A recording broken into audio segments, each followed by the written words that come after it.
Bonsoir à tous, il est 19h30, bienvenue sur La Première, voici les titres de votre actualité locale et régionale de ce mardi 30 janvier 2018.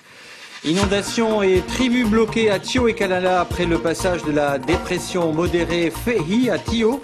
Les habitants ont aussi été privés d'électricité pendant 12 heures. La compagnie Air Loyauté étend son réseau aérien à compter du 1er avril. Les vols entre Nouméa-Koumak, Bélep, Touo et Tiga seront assurés à la place d'Air Calédonie. Handball, 2 Calédoniennes veulent gagner le haut niveau. Éléonore et Cassidy vont rejoindre le Pôle Espoir d'Orléans du 3 au 7 février prochain. Elles devront faire leurs preuves. Voilà pour les titres, mais avant de les développer, à Nouméa, ce baigneur qui aurait disparu à la baie des Citrons. Sur place, on retrouve tout de suite Gwen Kemener et Michel Bouillet. À 17h cet après-midi, 2 personnes ont alerté le poste de secours des pompiers de la plage de la baie des Citrons.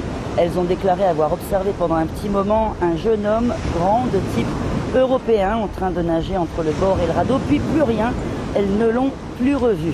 Immédiatement, les recherches ont été lancées par les 4 pompiers du poste de secours, mais également les polices nationales, municipales. La SNSM a dépêché son bateau sur zone et 4 plongeurs de la gendarmerie maritime et nationale.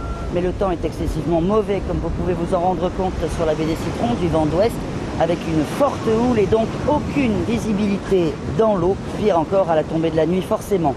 Les recherches ce soir sont interrompues.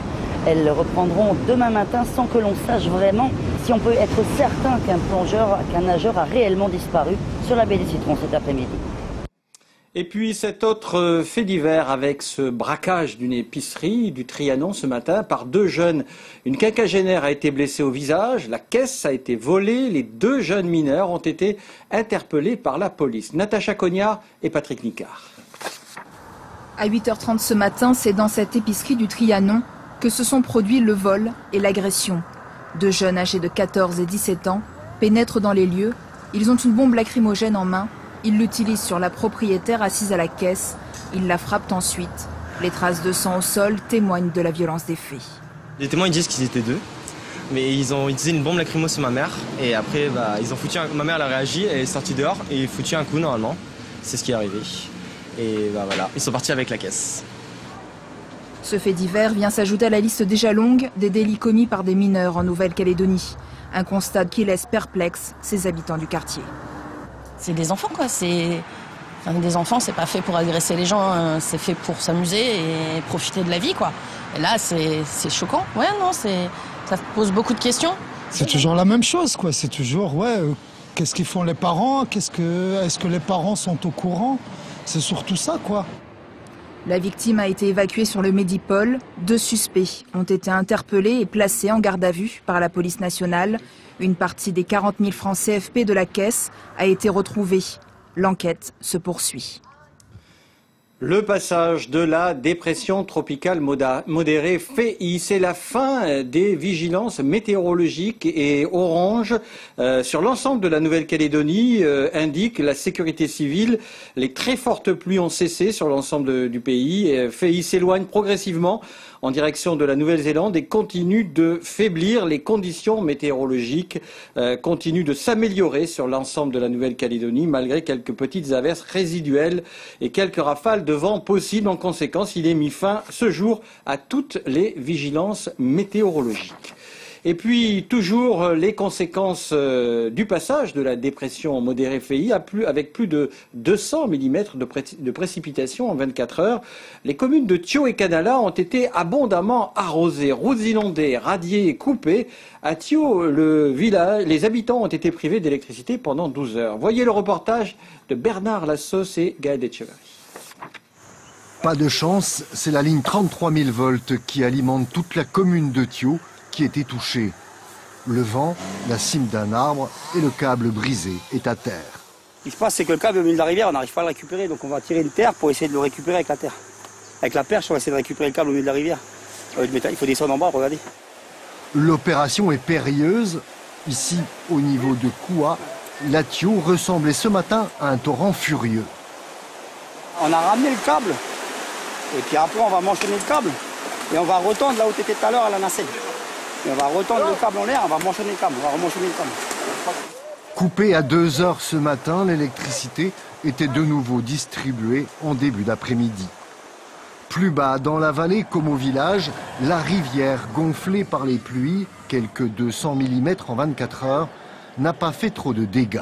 On a constaté beaucoup de criques qui ont monté, mais on va dire suite aux travaux liés à notre côté cours d'eau, donc tous les grandes rivières se sont bien évacuées sans montée des eaux notables. Comme souvent à hauteur des pétroglyphes, le remblai a été emporté, coupant le radis à toute circulation, mais évitant par là même la montée des eaux. À Thio, FEI n'a pas causé trop de soucis. En revanche, à la mairie, la cellule de crise planchait déjà sur la menace d'une nouvelle dépression à venir. Le risque il est augmenté, parce que le sol est gorgé d'eau. Thio, comme toute la Nouvelle-Calédonie, aura une bonne semaine pour se préparer au cas où cette dépression nouvelle concernerait le territoire. La politique et le 36e congrès du FLNKS le week-end prochain dans le nord, à Arama, commune de Poum. 2 thèmes seront au centre des discussions, gouvernance et stratégie. Un rendez-vous important pour les 4 composantes du Front indépendantiste à 10 mois de la consultation référendaire. La question de la présidence du FLNKS sera également à l'ordre du jour. Sylvie Méhoun.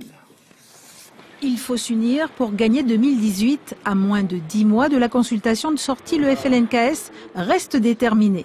Le 36e congrès du Front indépendantiste devra finaliser sa stratégie pour convaincre le plus grand nombre de la viabilité de son projet de société. Et pour que le message soit clair et crédible, selon le FLNKS, il faut parler d'une seule et même voix. Le retour ou pas d'un président à la tête du Front sera soumis aux militants. Le FLNKS est sans leader depuis 17 ans maintenant à cause des divergences entre ses composantes. 2018 nous appelle à nous resserrer et puis à donner des directives claires à nos militants. Et donc ça passe par le fait de disposer d'une seule voix et d'un seul porte-parole, toujours pour une parole qui est plus forte. Mais c'est aussi l'ouverture aux autres forces politiques calédoniennes, nationalistes et indépendantistes. Avant l'échéance référendaire, d'autres chantiers attendent le FLNKS, le 30e anniversaire du drame d'Ouvéa, celui des accords de Matignon et enfin celui du groupe mélanésien Fer de Lance. Autant de sujets qui alimenteront le week-end prochain à Arama, le congrès du Front indépendantiste.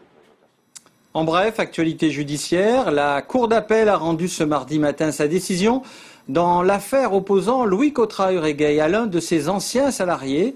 Le président du Parti travailliste a été reconnu coupable de délit d'entrave, mais dispensé de peine par les magistrats. Selon nos confrères des Nouvelles-Calédoniennes, il devra verser 500 000 francs à la partie civile et 450 000 francs pour les frais de justice. Je vous le disais, de nouvelles liaisons pour la compagnie Air Loyauté. Elles débuteront à compter du 1er avril entre Nouméa et Koumak, Bélep, Touo et Tiga seront assurées donc par Air Loyauté au lieu d'Air Calédonie. Alors, pourquoi ces changements? Aura-t-il des conséquences pour la clientèle? Élément de réponse avec Caroline Antich-Martin et Michel Bouillet. C'est l'histoire d'une petite compagnie aérienne qui n'en finit pas de monter. 2 ans et demi après la mise en place des vols inter-îles, Air Loyauté opérera bientôt à son compte les vols entre Nouméa, Koumak, Bélep, Touo et Tiga. Ces lignes correspondent à des flux extrêmement faibles, il y a très peu de passagers, on estime de l'ordre de 15 000 passagers par an. C'est notre métier d'exploiter des petits avions, des petits modules. Et donc ces lignes, tout naturellement, étaient de notre domaine de compétences. Alors jusqu'à présent on le faisait, c'est pas une nouveauté. Les clients qui utilisent ces lignes nous connaissent parfaitement bien, puisqu'on opérait ces lignes, on les opérait pour le compte d'Air Calédonie, on a été sous-traitant d'Air Calédonie. Et pour des raisons de budget, eh bien, le gouvernement a souhaité nous confier la gestion de ces lignes en direct. Économie pour la collectivité, environ 30%. Pas de quoi rendre ces lignes bénéficiaires, juste de soulager le porte-monnaie du gouvernement. Celui des usagers ne verra pas la différence. Air Loyauté s'engage à maintenir les mêmes tarifs et les mêmes horaires que ceux pratiqués par son prédécesseur. Autre engagement de la compagnie, chouchouter ses clients. On a 3 ans d'expérience pratiquement sur l'intérim, sur les intérims, où notre clientèle est particulièrement satisfaite. On a des taux de remplissage qui sont exceptionnellement bons sur l'intérim. On était parti avec un projet de 7000 passagers, on est à plus du double aujourd'hui. Donc c'est un vrai succès. Ce succès, je crois qu'on le doit tout simplement à la qualité de service que l'on apporte à nos clients, à nos passagers. On souhaite faire exactement la même chose sur les lignes du Nord, en espérant avoir le même résultat. Si le succès est au rendez-vous, Air Loyauté pourra peut-être réaliser un autre projet qui lui tient à cœur, moderniser l'instrumentation à bord de ces 3 appareils. La petite compagnie aura alors tout d'une grande.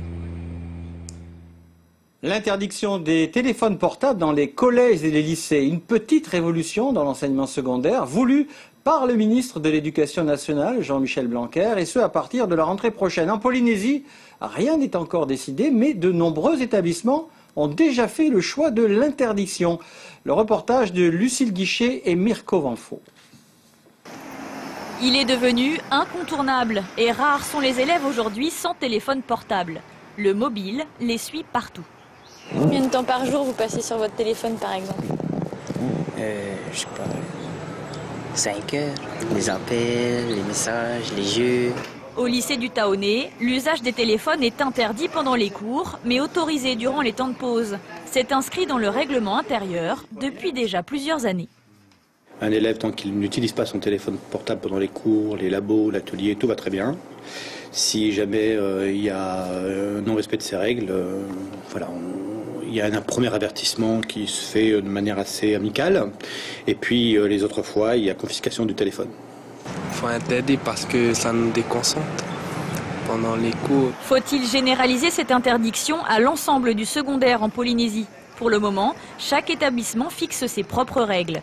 Le collège Henri Hiro de Fa'a'a est passé d'une interdiction totale dans l'établissement à une autorisation durant les temps de pause. Un assouplissement assumé par la nouvelle équipe de direction. C'est qu'on a tendance à évacuer le problème du téléphone portable en disant effectivement il faut le laisser en périphérie de la classe et même de l'établissement. Or c'est un objet qu'ils utilisent tout le temps. Et je serais plutôt partant moi, pour leur faire une éducation à l'usage responsable, c'est-à-dire de partir du principe que c'est un incontournable et qu'il faut savoir l'utiliser correctement, même dans un avenir professionnel. Du côté du syndicat des enseignants, ce choix laissé aux directions est apprécié. Ils pensent qu'effectivement le téléphone portable est générateur de conflits, bagarres, vols, droit à l'image. Et donc ils pensent qu'il est préférable de les interdire complètement. Ensuite on a les pour, qui pensent qu'au contraire, on vit dans une époque du tout numérique. Au niveau du SNES, on pense que chaque établissement est à même de décider de l'interdiction ou de l'autorisation du téléphone en fonction des réalités des établissements qui sont vraiment très différentes. Quant à savoir si le ministère de l'Éducation en Polynésie appliquera ou non cette interdiction globale du téléphone dans le secondaire, pour l'heure, pas de réponse. Du sport et du handball pour terminer avec 2 Calédoniennes qui veulent gagner le haut niveau. Éléonore et Cassidy vont rejoindre le pôle espoir d'Orléans du 3 au 7 février prochain. Mais elles devront faire leurs preuves face à des joueuses de niveau national. Le reportage de Nordine Bensmaïl et Philippe Champenois. 3 drôles de dames. À gauche, Suzanne, 17 ans, Cassidy, 14 ans au centre et Éléonore, 17 ans. 3 graines de championne en apprentissage, en route pour un rêve, devenir handballeuse professionnelle. Conviées aux Interpôles de Bourg-de-Péage, début février, elles vont devoir briller pour espérer intégrer un pôle espoir. Les 3 jeunes filles de Nouvelle-Calédonie étaient ou sont actuellement dans le pôle en Calédonie, dans le programme d'accession. Et les meilleures d'entre elles aspirent à la fin de la seconde, ou plutôt pour les jeunes filles qui sont plus douées, à rentrer dans le programme d'excellence de la Fédération française de handball et sur le site situé à Orléans. Les jeunes Calédoniennes qu'on peut voir ici au pôle, avec nous sur les entraînements, peuvent avoir rapidement le niveau senior national pour évoluer en N2, N1. Suzanne Wajoka est arrivée dans l'Hexagone il y a 1 an. Pur produit du pôle espoir de Nouvelle-Calédonie, l'originaire de Lifou s'est parfaitement intégrée à sa nouvelle vie. Désormais en équipe de France U17, elle est un exemple pour ses amis. Le niveau il est très élevé par rapport à Nouvelle-Calédonie. C'est pas du tout pareil. Il y a physiquement et mentalement, c'est pas pareil. Je pense que c'est au niveau du mental et psychologiquement, parce que avec l'éloignement de la famille et aussi pouvoir s'intégrer avec les filles ici.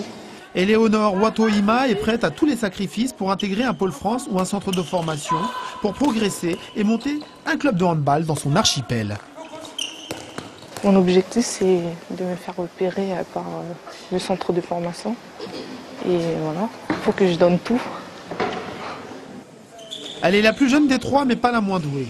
Cassidy Chambonnier, 14 ans, a beaucoup de talent. Surclassée, Cassidy est considérée par la Fédération française de handball comme un de ses plus sûrs espoirs. Pour l'instant, je suis en Calédonie. Peut-être que pour la rentrée de septembre, je vais m'installer ici pour vivre, enfin, pour continuer le handball. On est obligé de passer par là si on veut qu'elles évoluent. Chez nous, le niveau est trop bas pour espérer un jour avoir de la performance. C'est l'intérêt du déplacement. Trois drôles de dames déterminées à se faire un nom et une place parmi les meilleures joueuses françaises de leur génération. Les Interpôles de Bourg-de-Péage seront l'occasion pour elles de se faire remarquer. Il devrait y avoir du spectacle. Voilà, et précisons que c'est un reportage signé également d'Ismaël Mohamed Ali. Voilà, c'est la fin de votre journal d'information. Merci de l'avoir suivi. Prochain rendez-vous d'actualité demain matin en radio dès 6 h avec Isabelle Pelletier. Continuez bien sûr à nous suivre sur le web, Facebook et Twitter. On se retrouve dès demain 19 h. Très belle soirée à vous sur La Première.